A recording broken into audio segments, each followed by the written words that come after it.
Is my mic on, David? Premier Peckford's a busy man, and have you got the link there, David? Folks, you can keep eating, but we're going to have a presentation from, I think he's the last living signator. Hello, Premier Peckford. How are you today? I'm just great. Thank you very much. We're not hearing you yet. There you are. Okay, we can hear you. We've got a whole group of people here who've been here anticipating hearing from you since we heard you were fighting back against this like unconstitutional, prime minister we have. So without further ado, we'll just welcome you to Alberta, and we'll hear what you have to say, and then we'll have a question and answer period. Okay? Thank you very much. Yeah, you're getting a warm round of applause if you can hear it. So we'll turn the mic over to you. Thank you. Well, first of all, thank you very much for having me. I note your subject matter of climate and COVID, and of course, two of them go together in many ways, not the least of which is that the mainstream media, plus a lot of governments, have acted the same way on the COVID situation as they did on climate. They're denying the science and denying a reasonable approach to a problem. And so I'm very pleased that you link these two ideas together because between the two of them, they've been on the go now for a number of decades. And I've been fighting, like many others, especially in Alberta, against the kinds of ways in which the governments and other people in elite positions have approached the climate issue as well as approached the COVID issue. I have to say to some of you there in Alberta that I was in Alberta on my 21st birthday. It was a long time ago. And so I traveled around Alberta at the time. So I am pretty familiar with Alberta, and of course was good friends with Peter Lougheed and Don Getty when they were premiers of your province. I'm very pleased to be here, not the least of which is to announce to you this morning that, or this afternoon, that the National Post has actually carried a letter today from me. After 2 years in solitary confinement, I've been let out, and now they have carried a letter from me concerning the Constitution, being the only First Minister still alive who was there to help craft the Patriation Act of 1981 and the Constitution Act, which then followed in 1982. So there is hope. There is a ray of light. There is a ray of sunshine, given that one of our national newspapers has decided that I may have something that may be valuable for the country and that they should carry it, especially if I've requested it as a citizen of the country. And they have done that this morning for the first time, as I say, in 2 years. So hallelujah. Who knows? The sun may shine tomorrow. We may have a better tomorrow. In any case, I want to, first of all, just give you a brief presentation as it relates to the Constitution evolution, and then lead into some reforms that I think are needed, both politically and economically. Of course, one has to say right off the bat that any country that have an economic performance, a decent economic performance, must have a framework of honest and decent political governance. And that's what we lack in this country right now. So politics leads to economics. You could put it the other way around if you wanted to, but I think you need to have that framework in place, structure in place, to allow for the free flow of goods and services and for people to be able to rise and fall based upon their investments in order for an economic or an economy to really thrive long term. You need that kind of democratic framework. As most of you know, the country was formed in 1867 by the establishment of the BNA Act, the British North America Act. Rather appropriate because British North America is what we were at the time. The United States had already had a revolution and decided to go their own way from the United Kingdom. And in 1776, they formed their country. And in 1791, you'll be interested to know, if you don't already know, that the Bill of Rights in the United States became part of the Constitution. So they were only a very short time, 15 years after they actually established a country, and then they had a Bill of Rights. As you know, in Canada, that's much different. So in 1867, we became a country with the British North America Act, and it defined and described what kind of a country we were to be, a federation or a confederation, as we know it in Canada. In other words, there was to be a division of powers between a central government and then the units that we call provinces. At the time of Confederation or the Federation of Canada, there were only 4 units, of course: Upper Canada, Ontario, Lower Canada, Quebec, New Brunswick, and Nova Scotia. So we started with a central federal government and 4 provinces. And over time, that developed into, as we know it today, 10 provinces of Canada, 3 territories, and the federal government. But we started with only the 4 units. But absent in the BNA Act of the time was any Bill of Rights or any Charter of Rights as we know it today. And we had to wait for 114 years before we had a written Charter of Rights and Freedoms, unlike the Americans, where it happened 14 years after they became a country. This is very significant because, as you and I both know, many Americans cherish their individual rights all the way to, of course, their gun rights. Not this, and of course, there are many other rights and freedoms: freedom of the press, freedom of expression, and conscience and religion, and all the rest of it. And so one has to recognize that historically, one country in North America, on the northern part of North America, had a written Bill of Rights very early on, and the other did not. And of course, that, in other words, there was more of a culture of a rights and freedoms in the United States of America than there was in Canada. Through the 50s and 60s, and even earlier by some scholars, there was this notion that perhaps we should follow our elephant to the south and have a written Charter of Rights. Between 1867 and 1960, most of the rights and freedoms that Canadians enjoyed came under the unwritten British common law and customs and conventions. And so any individual who was challenging the government as it related to rights and freedoms had to look, or their lawyers had to look, to the British common law. There are still some people around in Canada who still think we'd be better off with just the British common law than having a written Charter of Rights and Freedoms. And I'm sort of fighting them every day. It's really funny. Just recently, up until a few weeks ago, most of us were fighting the 14 governments in Canada in how they have taken away our rights and freedoms through very dubious means, and for a cause that really was not scientific. So we were fighting the governments. In the last couple of weeks, I found myself having to fight the academics as well. And that's what my letter is about in the National Post today, is fighting one of the academics. So some of the academics have come full circle now and, are really saying nasty things about the written Charter of Rights and Freedoms, and I'm fighting back on that score, just by the wayside.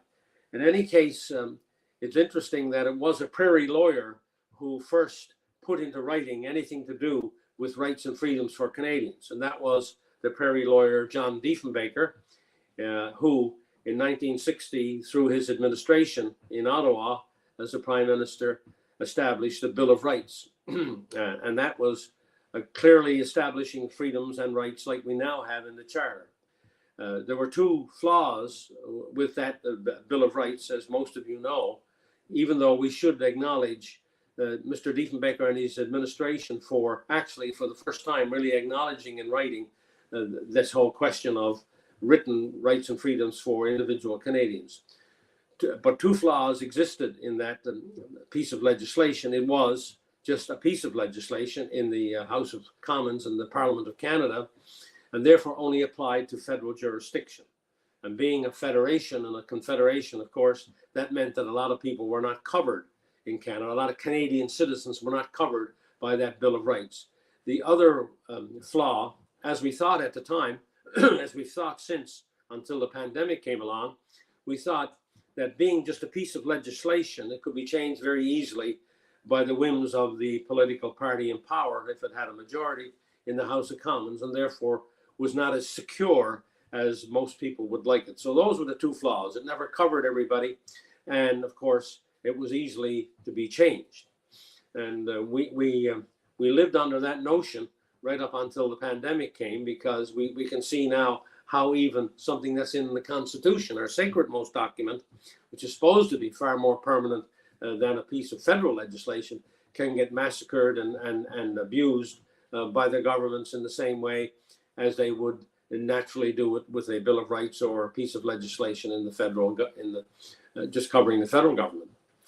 In any case, from 1960 onward, when we had the Bill of Rights, there was an additional push to patriate the Constitution, which was make sure that in future all new amendments to our Constitution will be done in Canada and sever our last sovereign tie, if you will, legally with the United Kingdom.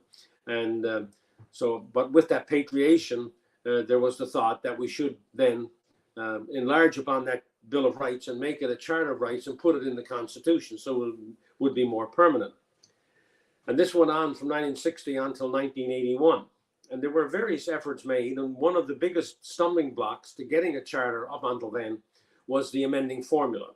And there were various attempts made between 1960 and 1981 by the governments of Canada to come up with an amending formula that everybody could agree to. In other words, the 10 provinces and the federal government, but that was not to be. But around in 1980 and 81, the time seemed to be right to push again for a constitutional entrenchment of our rights and freedoms. And so talks began between the 10 provinces and the federal government, and they went on from 1980 to the fall of 1981.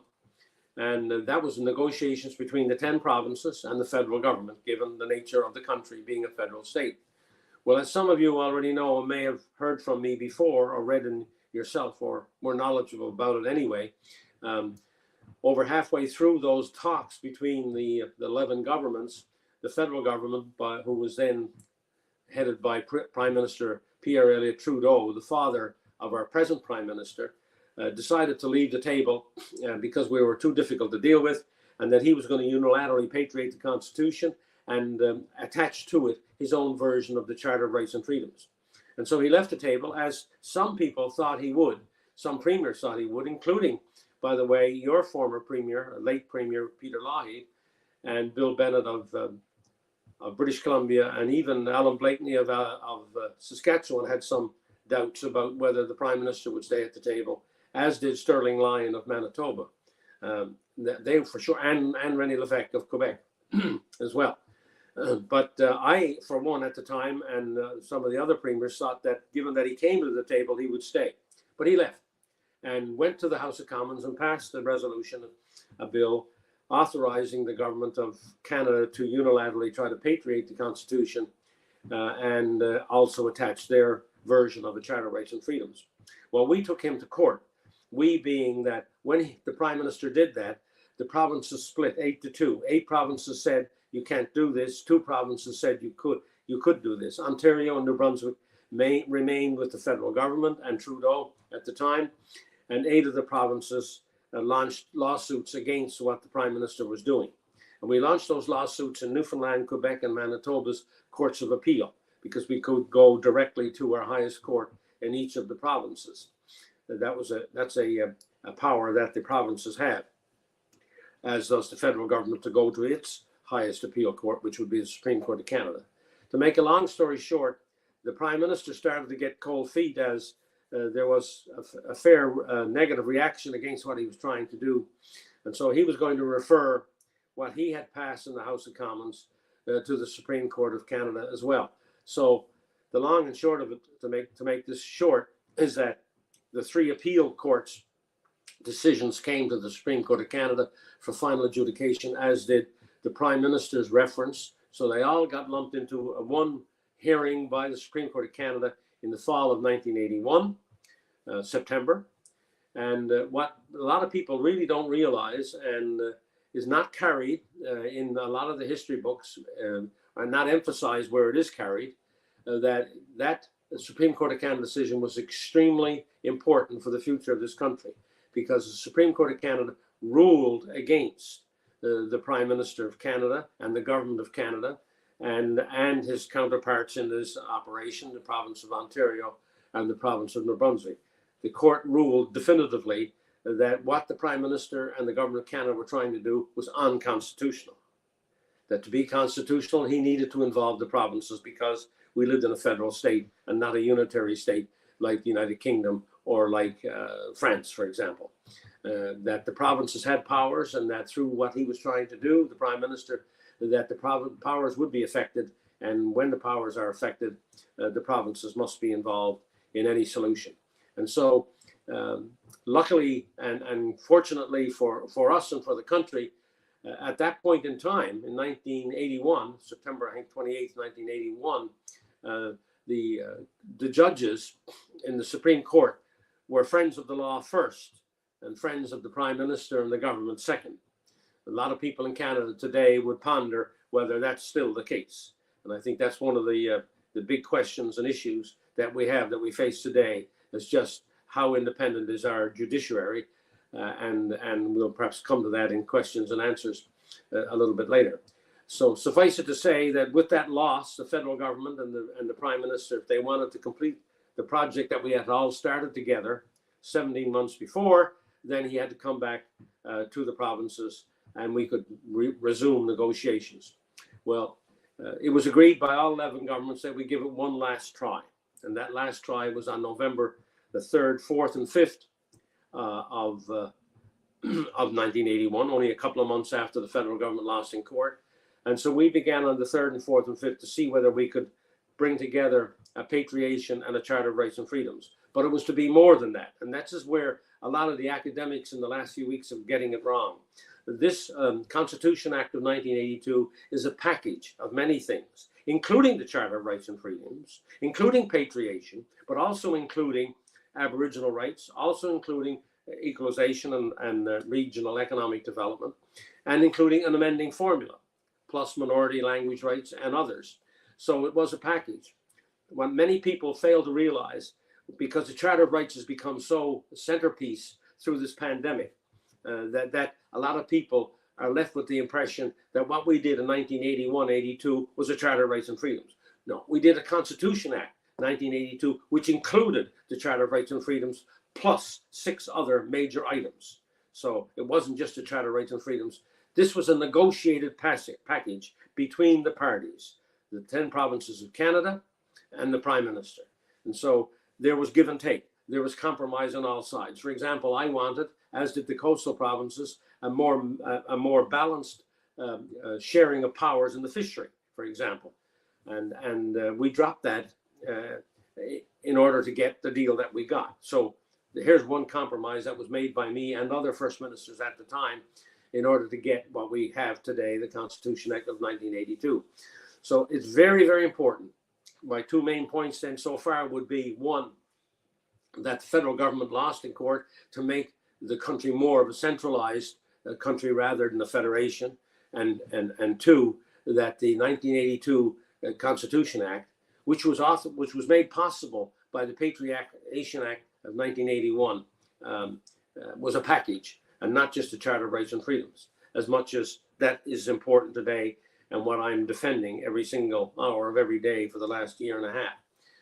In any case, we did get the deal on the last day based upon a proposal that I presented to the First Ministers the night before, and authorized by the group of 8 that still existed, and then presented on the day of the 5th of November to all the First Ministers, both Ontario and New Brunswick, as well as the worst. There was one exception. Quebec would not support the proposal that I had put together with the other provinces, and they objected, and they did not sign on to the deal.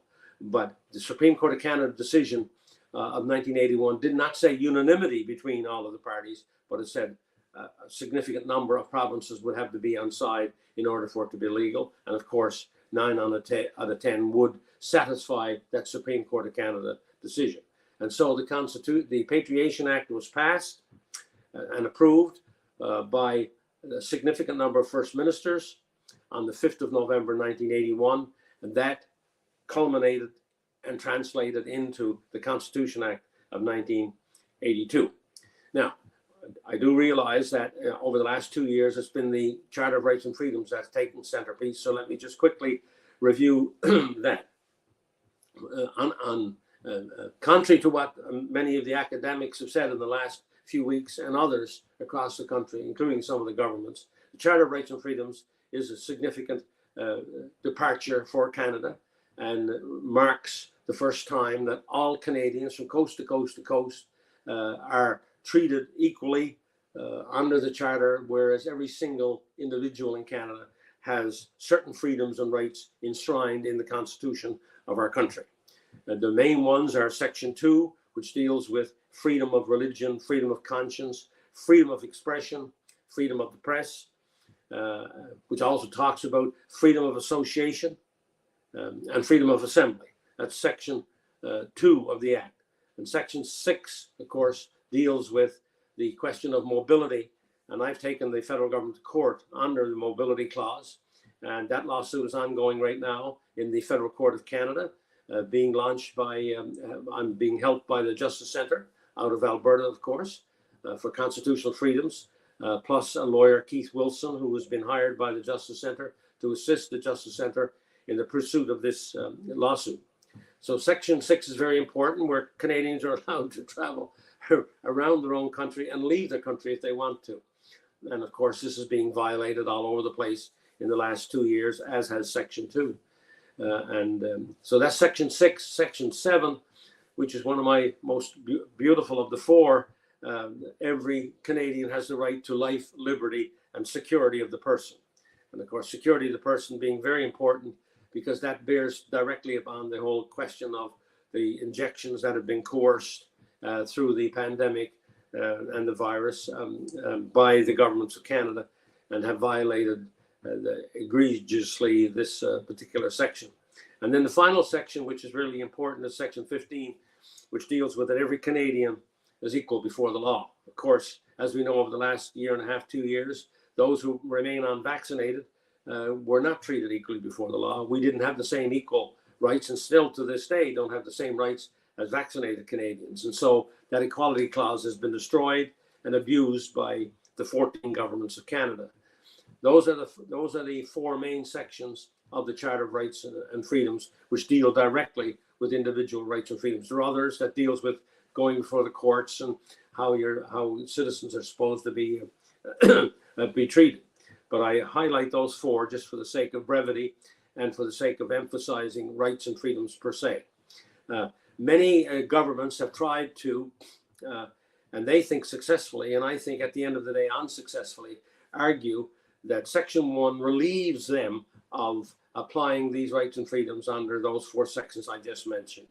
I take absolutely violent opposition to what the governments of Canada have tried to do with Section 1 of the Constitution. Section 1 says that the governments of Canada can exempt these rights and freedoms from applying under certain conditions. Now, I was there at the time, and that the intent of that legislation, of that section, by the way, intent is used in constitutional decisions by the courts of this country.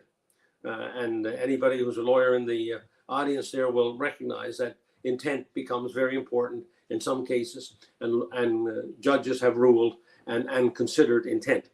Now, the intent of Section 1 was that it would be used very sparingly. That's why it was put in the Constitution. Otherwise, we would have just left it in the Federal Act. That's why it was put in the Constitution, because it was beyond easy abuse or change, as we thought at the time. And so the intent of Section 1 was to be used in very, very, very limited circumstances, like if the state was in peril, insurrection, or war. Not for a pandemic where 99% of the people recover if they get it, and less than 1% fatality rate. It wasn't meant for this circumstance that we had over the last 2 years. So that's the other reason why I've gone to court, because I want to make that point very, very clear. Sadly, I'm the only First Minister left, but nevertheless, I have to speak up and say what I know we meant by Section 1. Now, it's really interesting. If you go down from Section 1 to Section 4, you'll see that we were really thinking about what I just said, because in Section 4, we talked about, well, okay, if you're into a situation where you have to extend the Parliament beyond the legal 5 years, when would you do it? And what does it say in Section 4? You would only do it if the state was in peril. if it was war or insurrection. So what was in their minds at the time? Only 3 sections down in the Charter: war, insurrection, peril to the state, which I think confirms that the intent of what I'm saying about the intent of Section 1 is valid, okay, and should be considered by the courts in any reference put to them as it relates to the Charter rights and freedoms in this circumstance that we're into right now. Now, but I go on to say in my arguments that I've been making for the last year and a half the following. Okay, let's for argument's sake say that Section 1 applies. Let's say that Section 1 does apply. Well, ladies and gentlemen, it is clear that the governments of Canada, even if Section 1 applied, have not met the tests that were necessary in order for Section 1 to apply, which are what? Demonstrably justify what you've done through law, right? Reasonable limits, consistent with a free and democratic society. That's what Section 1 says. Okay.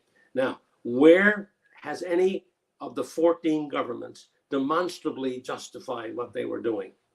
As a former First Minister and somebody who's been interested in public policy long before I became Premier and long after, most reasonable people would determine, demonstrably justify, as being something along the lines of a cost-benefit analysis. That's what we did when I was in government, when we were initiating new legislation, a new proposal coming forward, where we would have to determine whether the benefits of what we were doing outweighed the costs. Now, and as we know, and we knew very early on, by the way, after the pandemic struck, that the costs were likely to outweigh the benefits. Douglas Allen at Simon Fraser University did a report on 80 studies from around the world and produced it in April 2021, in which he demonstrated that the costs that were occurring in Canada as it relate to these draconian measures that the various governments brought in, that the costs would be higher. The cure was worse than the disease, if you will. And he said in that report, by the way, and that's available, it's a public report that's available, Douglas Allen, Simon Fraser University, his report on the pandemic, after looking at 80 studies from around the world, he in that report actually said that back in 2020, it became clear to anybody who was looking at the data that the costs of these mandates were going to be greater than the benefit to be realized from them. So a lot of, and Dr. Douglas Allen's report never got carried very far because the mainstream media, big pharma and big government and all conspired against seeing what the real facts were on this unfortunate circumstance that's happened over the last 2 years. Now, even so, I remember very well, the first wording of Section 1 was justify, I remember. And a number of us, especially premiers in the West, including me, had argued to make that part stronger. That's why demonstrably is in there. It's demonstrably justified, just not justified. Now, if we want to just say reasonable limits and by law, because they did, carve out some legislation, open the House long enough and close it after passing powers to give to the public health officers and so on. If we just put those two aside and just look at the fourth test, the test is free and democratic society. Now, I would argue that besides demonstrably justifying not being satisfied, free and democratic society was not satisfied either, because in order to meet that test, it would seem to me that the parliaments would have to be open in all of the jurisdictions and a select committee appointed whereby they would hear the arguments from all sides, the independent science as well as the narratives that the various governments were propounding, and then come to a conclusion as to how they should go forward. The problem we've had in Canada, and we'll come to this quite likely later, is that the governance system of Canada has failed, that the power from the parliaments is gone, and it's gone to the Prime Minister's office and the Premier's office, and that must be reestablished in reverse again. That the true meaning of parliamentary democracy has to be reestablished. It's been lost.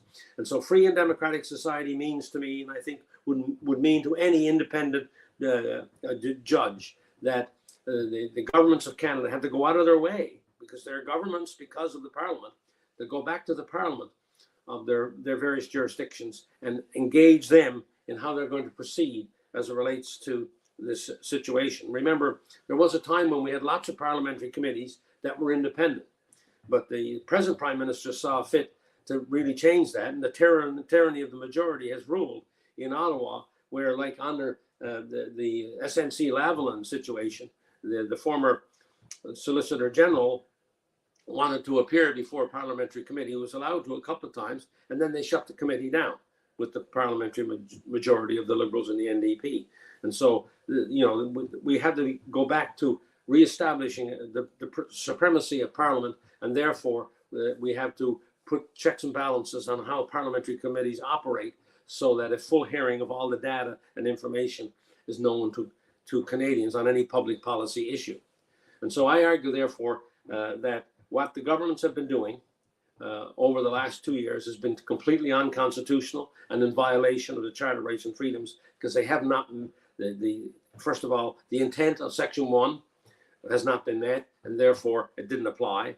Or even if it did apply, they didn't meet the tests under Section 1. And so therefore, this is an awful situation that we find ourselves in.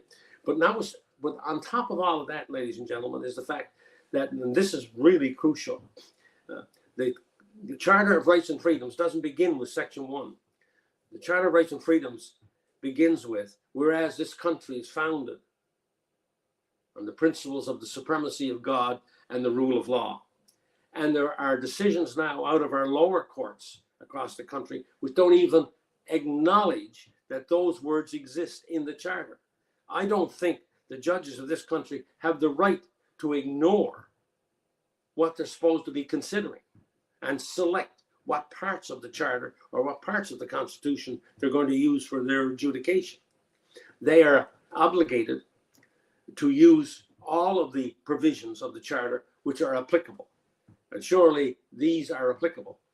Very interesting, isn't it, that whereas this country is founded on the principles of the supremacy of God and the rule of law, and the punctuation mark at the end, being a former English teacher, is a colon.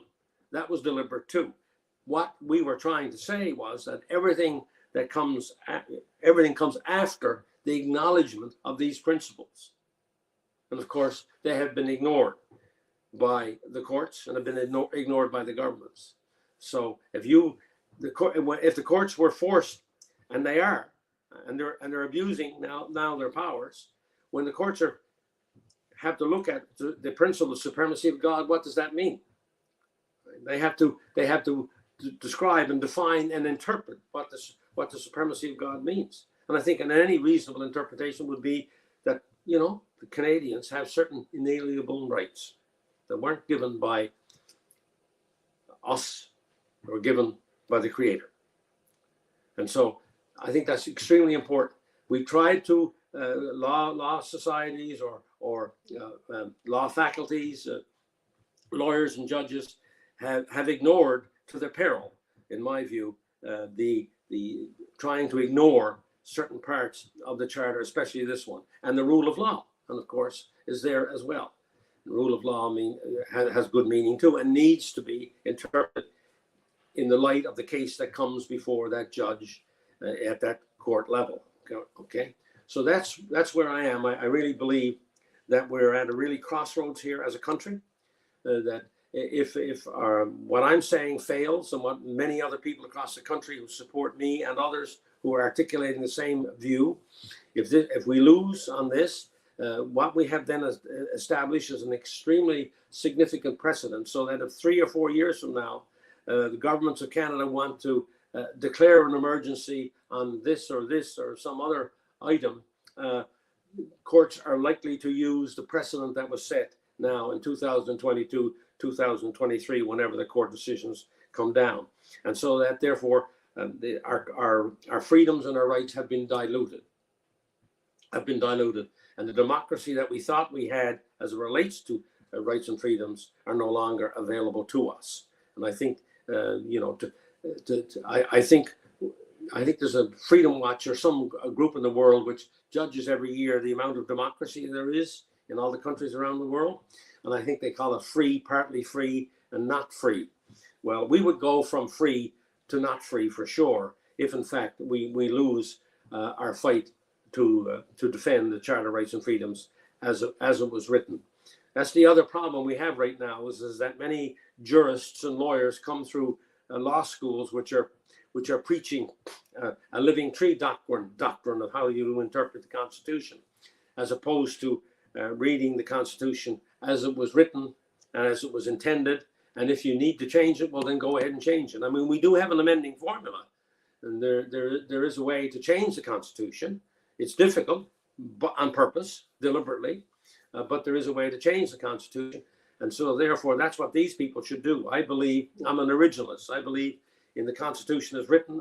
And then if you want to change it, well, then go through the procedure that is available to change it. Don't do it through the back door, through law schools, and then through courts who are now reinterpreting what was meant by this and meant by something else. To me, freedom of speech is very, very, very simple. Freedom of association, I don't know how you can reinterpret that to be other than what it is. In the same way with the Section 1, I don't know how you can get around those tests, even if you want to debate the intent of what Section 1 was. So I think our country is in deep trouble as it relates to the whole issue of rights and freedoms, freedoms of individuals to pursue their livelihood and to pursue their lives as they see fit. And we're down a very dangerous path. This didn't happen overnight. It happened over the last 40 or 50 years, as I said, as we saw the power of the Parliament being reduced, and we had a more of an executive type of governance system in our country. At the same time, the mass media became concerned about their future, and the federal government stepped in and provided $600 million to a lot of these press. So therefore, the press became in a conflict of interest situation. And then you had Big Pharma writing their own cause. And so you had a sort of confluence of events come together of big government and big pharma, and big media, and an academia that had gone sour on what one would call a reasonable approach to life, if you will, or to the Constitution. And therefore, a lot of people to this very day outside where I live right now are convinced and are still around outdoors wearing masks and all the rest of it, because they have been sold a package of fear which still is instilled in them, and their ability to look at all sides of the issue have been greatly blinded. And it's unfortunate and very sad, but our very basic freedoms are at stake here. And notwithstanding the academics who say, one who said in the last 2 weeks, that we're only different types of colonials now, that's all we are, we're still colonials, or others who say we need a new constitution, when my argument is, it took us 114 years to amend the one we got. So perhaps we should try to make that work and make amendments to it as the system exists. Now, if at the end of the day, all of the courts, right up to the Supreme Court of Canada, rule against what's happened over the last couple of years and do not defend the Charter of Rights and Freedoms, then I think it's at that point we're going to have to consider as a country a whole. I don't know what will happen, but hopefully we will win at the end of the day. Although most people in Canada think that is less than a 50-50 proposition. But I think if people get out and argue the points, we can still influence the judiciary that still have to decide this. That's the courts of appeal of the provinces, quite likely 3 or 4, and the Supreme Court of Canada. It may lie in the hands of 24 or 25 unelected jurists as to whether or not the Charter of Rights will survive. So I'll stop on that because I've gone on too long, but I wanted to get into what could we do to change all of this? Well, first of all, I think we have to change the political parties. They have to become more accountable and transparent. 3 main political parties in Canada right now don't publish their financial statements on their website. So that's wrong. So if you're going to have an honest and transparent government, you better have an honest and transparent political party through which this is going to be transmitted. So I think we need a huge change to the Parliament of Canada, take away the power from the Prime Minister and bring it back to Parliament. You don't need a constitutional change for that. You just need the will to do it. And it can be done if you have decent politicians going to the legislatures and going to the Parliament of Canada. There are many other reform. Judicial appointments have to change. So there are many institutional reforms that can be made to make to make the country work a lot better than it is, and to defend the Charter of Rights and Freedoms. So there are reforms that can be did, and I'll stop there because I know some people might have a lot of questions to ask. Thank you for your attention. It's always difficult to do a speech like this because there's other things you want to say, but I'll stop there, and hopefully this has been of some value to you as you pursue your convention.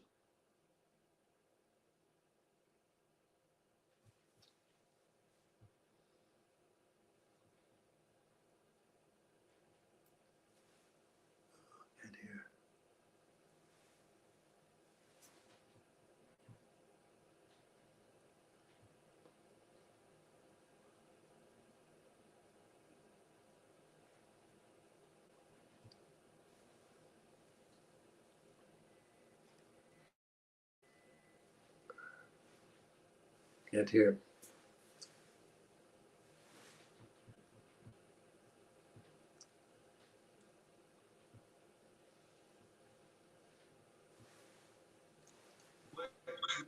Oh, it says mic muted. Who is that? My mic that's muted? No. I can Or hear are we now. good now? Now you can hear. Well, yeah, yeah, here we are. Now, see, that's a pretty clever way of getting two standing ovations. But anyway, good. We'll say you thought of it first. But you're thank you very much. I said I was sitting there with like a tear in my eye and a lump in my throat and prayer in my heart. And my wife was saying, Danny, take a deep breath. Like, take a deep breath. It was amazing. We thank you very much for putting hope in all of our hearts. So I'm sure we'll have some questions. Foon, are you? Who's there? Oh, Doug, come on up. Doug has a question for you.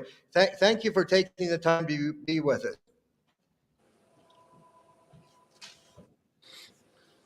Hello, Brian. My name is Doug Bebb from Whistler. I have a two-part question. I had a two-part question. The first part you covered quite well on Section 1. But if we were to try and strengthen it, would you have any recommendations as to how that might be accomplished to strengthen Section 1 so it's not abused? And the second part, it seems that we have a federal government now that's walking all over the charter with impunity. And it's often been said that there are no rights without remedy. And were any remedies discussed during those constitutional discussions as to what recourse citizens might have were their rights to be menaced by government? Thank you. Okay, can you hear me? Yes, we can. Yeah, carry on. Okay. First of all, as it relates to Section 1, this is the problem we face. Okay, as I said at the beginning, this was a package. Okay, it wasn't just a Charter of Rights. The Charter of Rights was been negotiated in the context of these other issues, right? And so it wasn't just what was in the Charter that was been negotiated. It was other things as well. And this is what we came up with in Section 1. So you cannot change Section 1 without risking many other parts of the Charter either going or having to be renegotiated. There's no way that any reopening of the Constitution could do just one section. So that's one of the issues that people have to realize, that the other problem we got right now that people should be aware of.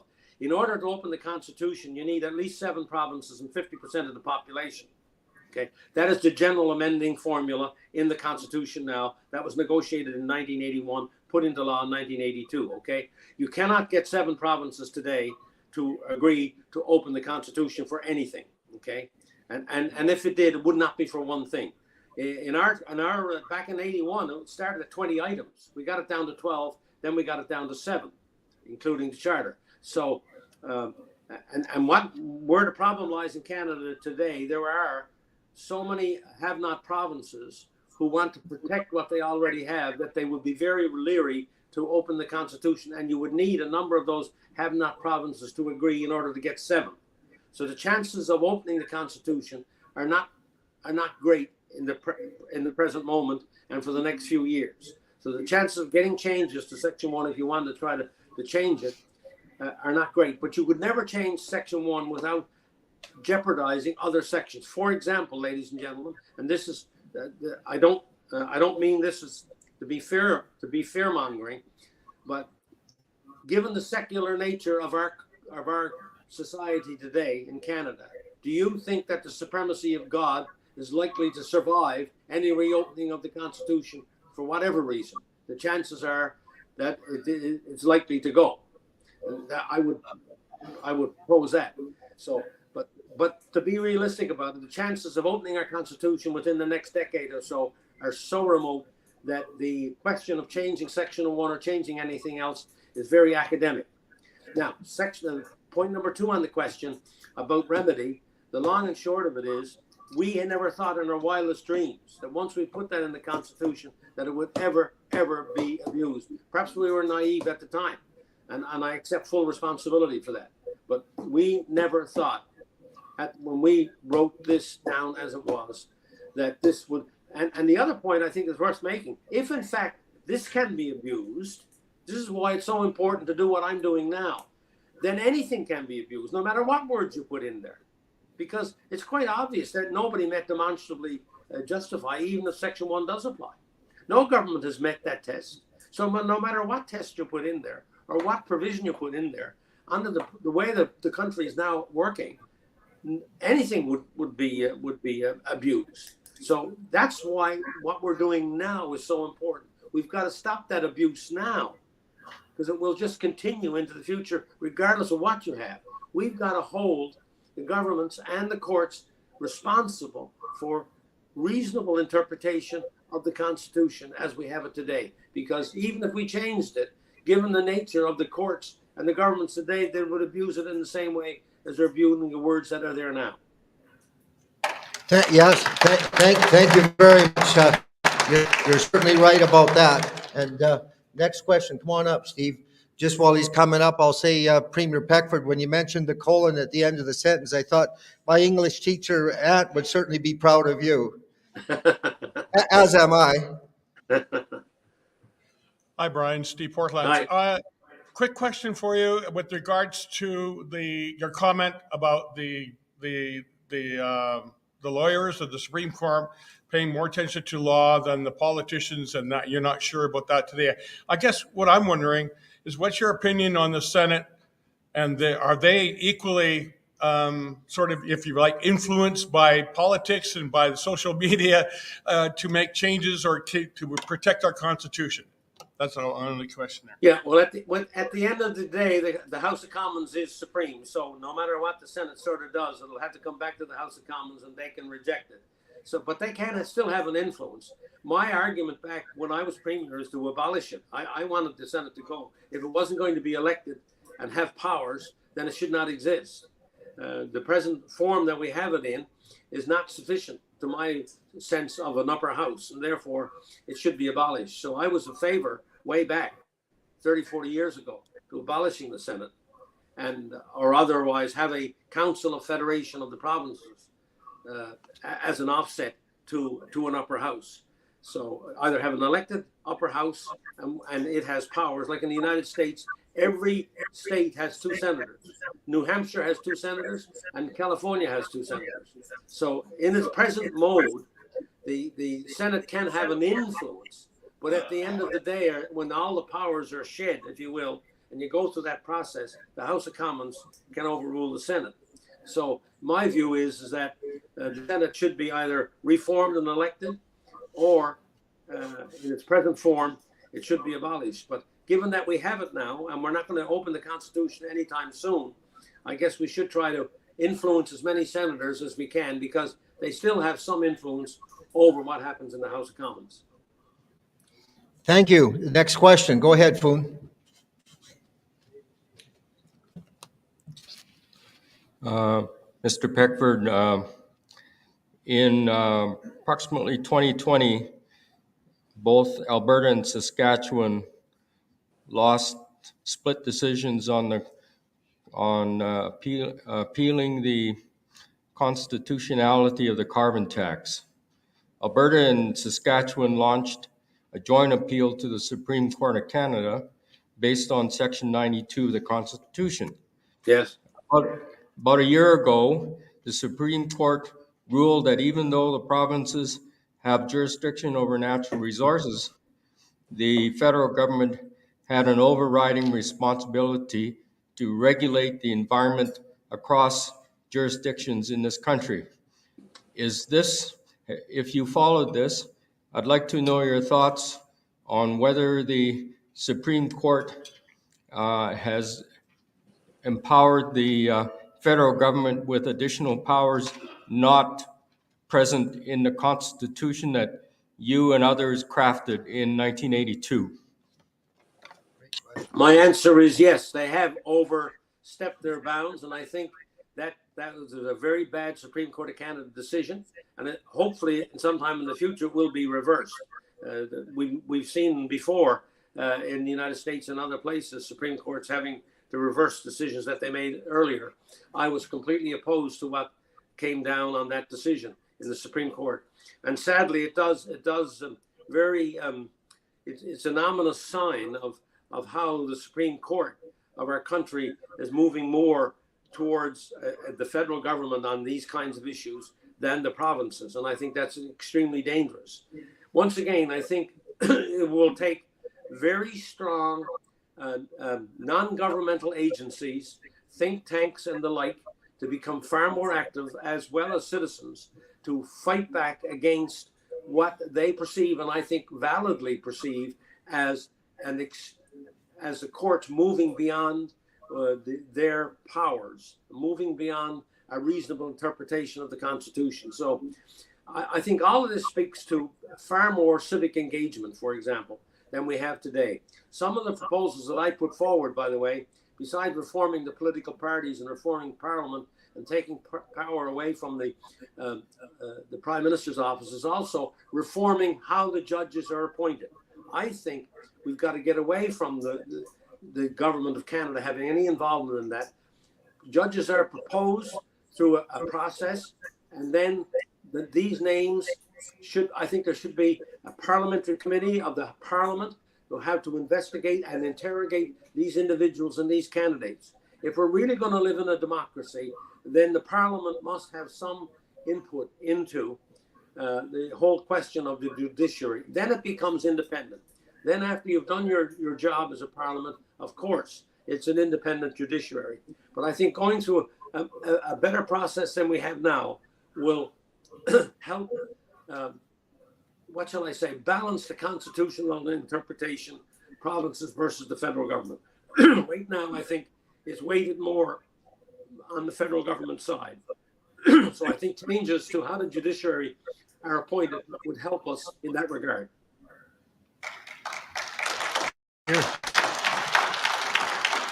You're getting a nice round of applause.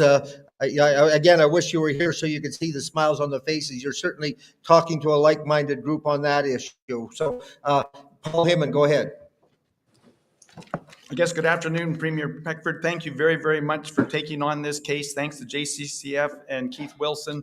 Really appreciate it. And I 100% agree with you. The most important part of our Charter of Rights and Freedoms is whereas Canada is founded upon the principles of the supremacy of God and the rule of law, Thank you very much for having that in there.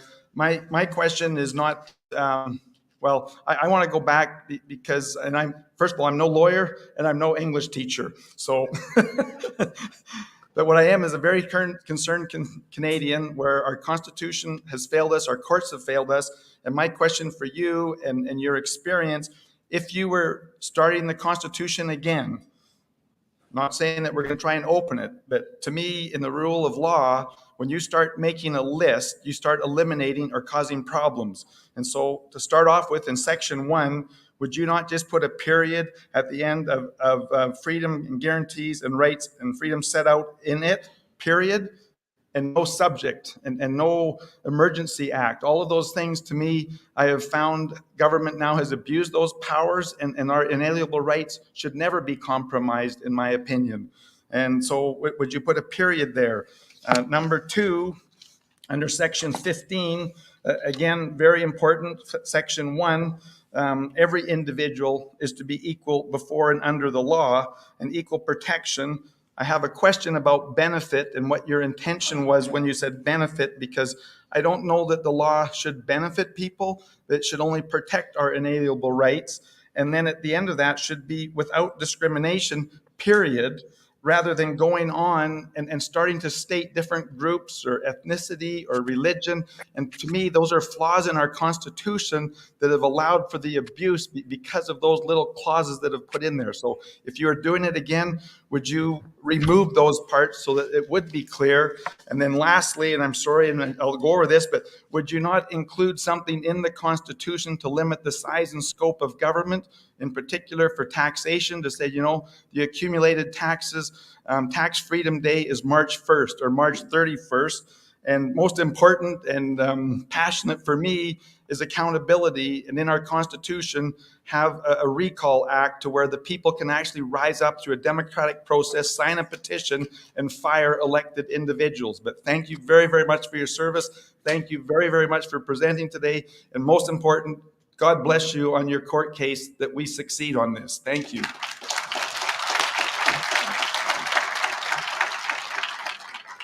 Go ahead.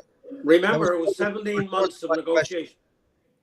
It was 17 months of negotiation. And there were a lot of things, like I said earlier, like, for example, on fishery, in my particular case, when I was Premier of Newfoundland and Labrador. And that had to go by the wayside.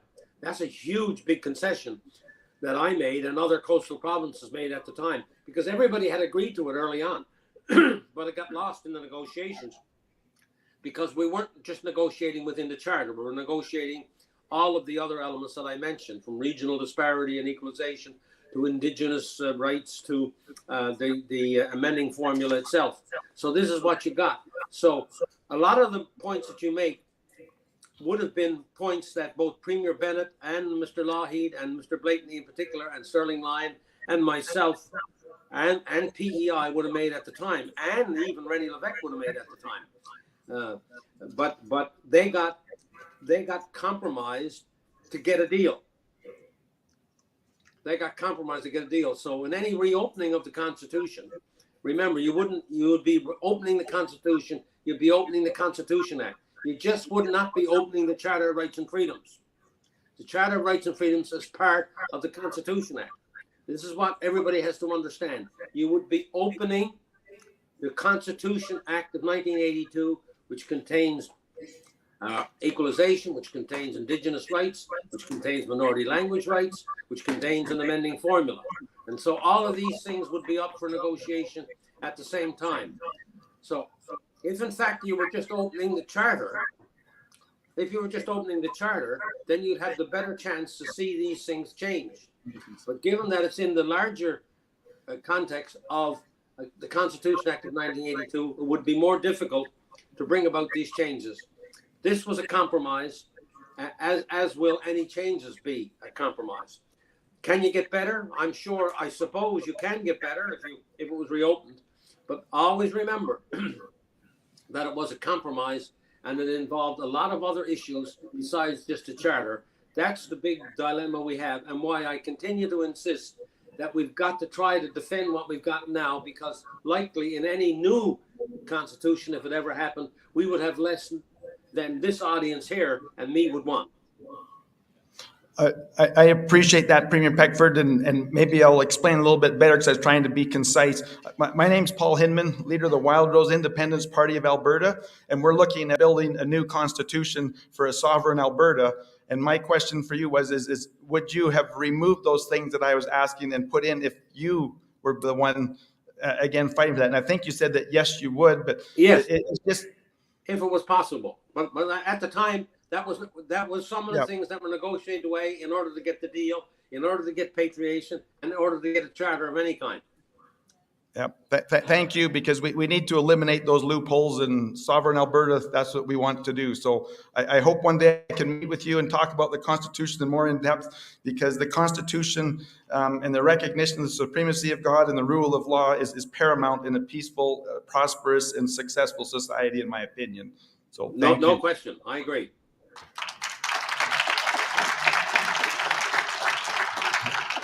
Premier Peckford, I've met a lot of politicians that were careful with their own money, but very few that are careful with someone else's money. And so I have a lot of respect for Paul, because clearly he's trying to get some free advice for his new constitution for Alberta. So we thank you for participating in that. So we have a couple more questions. Go ahead, Andrew Lip.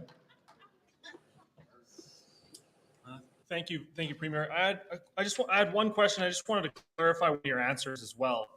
Doug asked the question about remedies when rights are violated. Rights without remedies don't exist. I just want to confirm that your answer was that because you didn't think of it at the time, there were no remedies written into this. Just wanted to clarify that. And my second question was, just so I can gauge the success of your court case and my own understanding and planning, were there notes, journals, appendices, and anything like that will support your testimony, speaking to the intent of the charter and the act?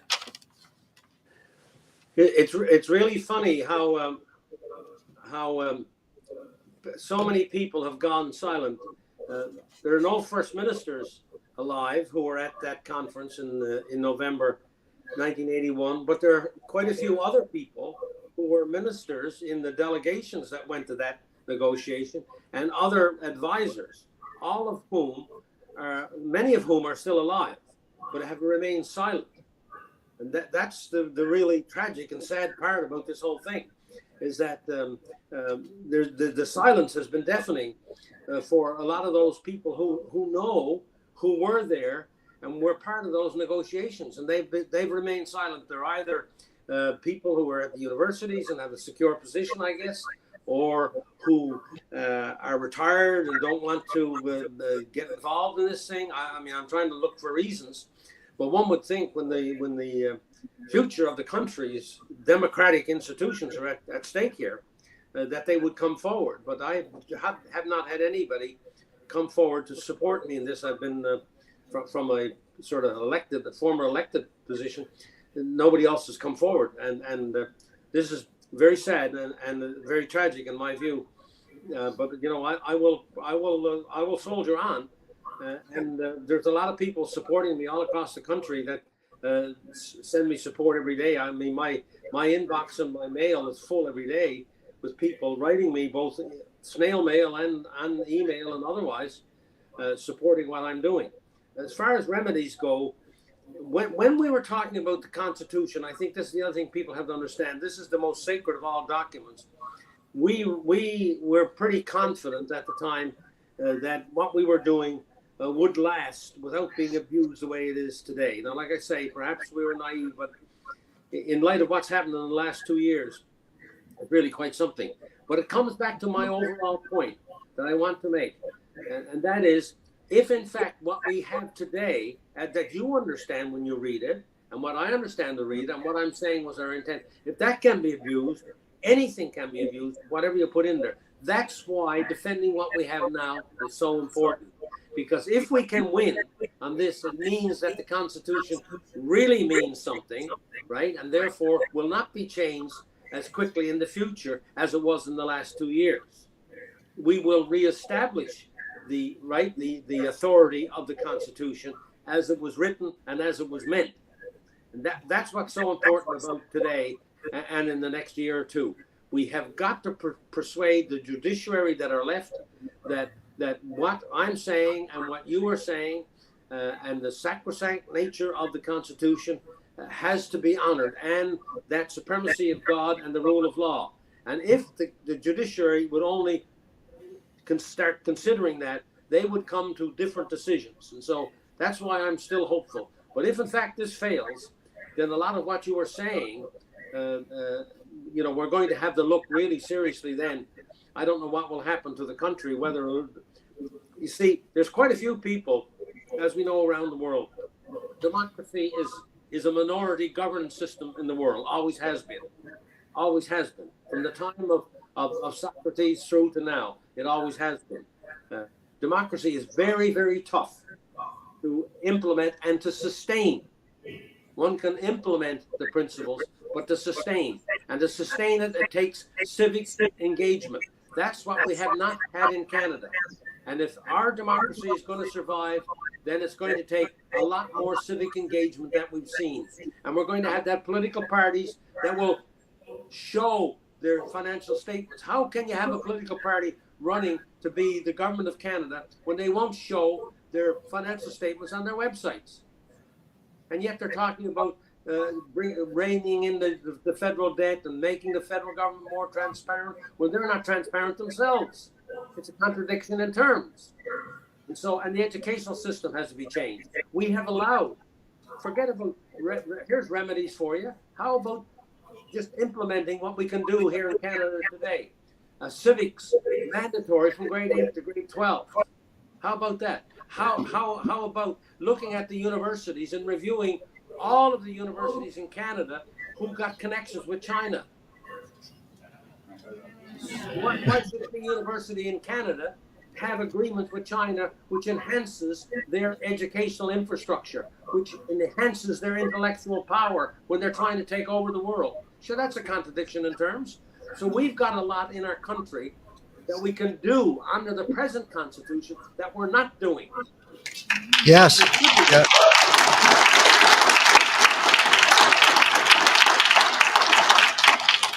You're certainly right about that. You mentioned support from your friends.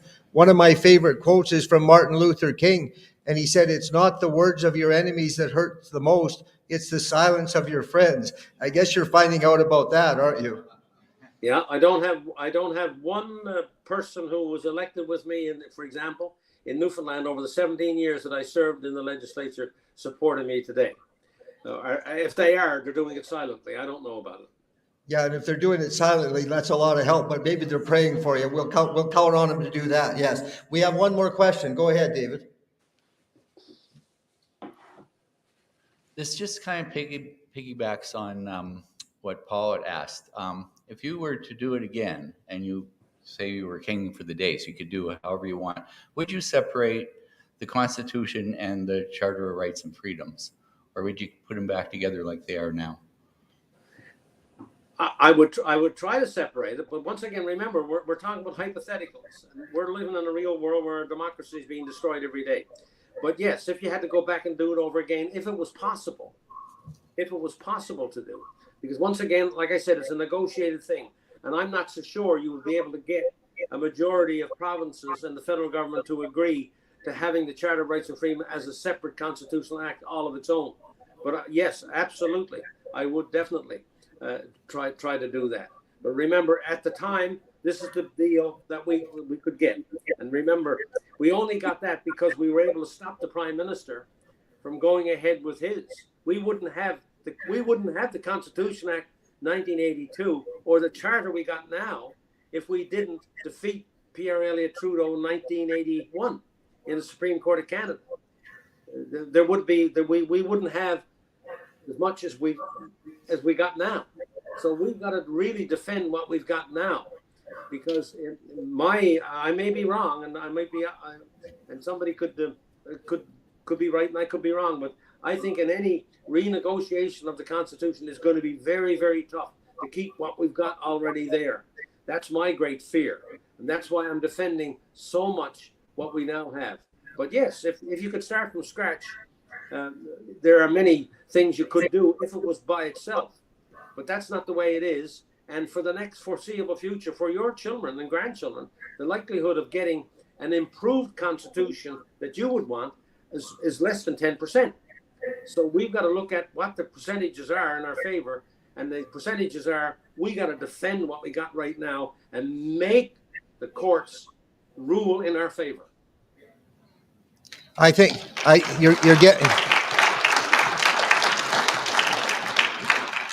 you're getting a good round of applause on that comment, and you've given us the an hour and 15 minutes, which you committed to, of I would call it like a walk through time in history, and I've learned more about our Constitution in the last 90 minutes than I've learned in 69 years, and we certainly, I assume a lot of people here have as well. So unless you have if you'd like to just make a closing comment, we just want to tell you how grateful we are and how much we wish you success. So I'll give you a last comment. Okay, thank you very much. And my last comment is simply to expand upon what I just said. Look, we can do a lot of things today to make the parliament work better, to make the judiciary work better, so we're not back in this circumstance 5 years from now. But we'll take your organization and unbelievable civic engagement so that the powers that be, when they're reading the papers and they're hearing what's going on across the country, they're going to have to think twice about how they're going to decide the future of this country. We must be unbelievably engaged in ensuring that our elected representatives know where we stand and that we don't stand with a lot of the things that they're doing right now. So that's my, and economically, we've got a lot of changes that we've got to make, right? We're 122nd in the world in how long it takes us to get an electrical permit. There are 121 nations in the world, according to the World Bank, ahead of us. Our productivity is very, very low. Our universities are deteriorating because they're not teaching science, they're not teaching truth, they're not teaching logic, right? They're teaching a dogma rather than allowing the students to be open with their minds, because that's what a university is supposed to be all about. So we must become more engaged as individual Canadians if we are to save our democracy. If we're not engaged and not pushing back against what's happening, then our democracy will be lost. I'm still hopeful that we'll become more engaged. Thank you. Well, you're getting another standing ovation from, you're getting another standing ovation, and we wish you well. We look forward to seeing you again. Once, if you win and you get to work and fly, we'll buy you a ticket and maybe you'll fly out and have lunch with us. But thank you very much. We'll talk to you again, okay? Yes, I'd love to come back in person when Good. this silly stuff is all past us and we have won. God bless you and yours and your efforts. Good luck. Bye for now. God bless you. Thank you. Well. Does it get any better than that? Like, I mean, let's take a break and then we'll get towards the end of, we'll get down to what are we going to do next. So let's take a quick break.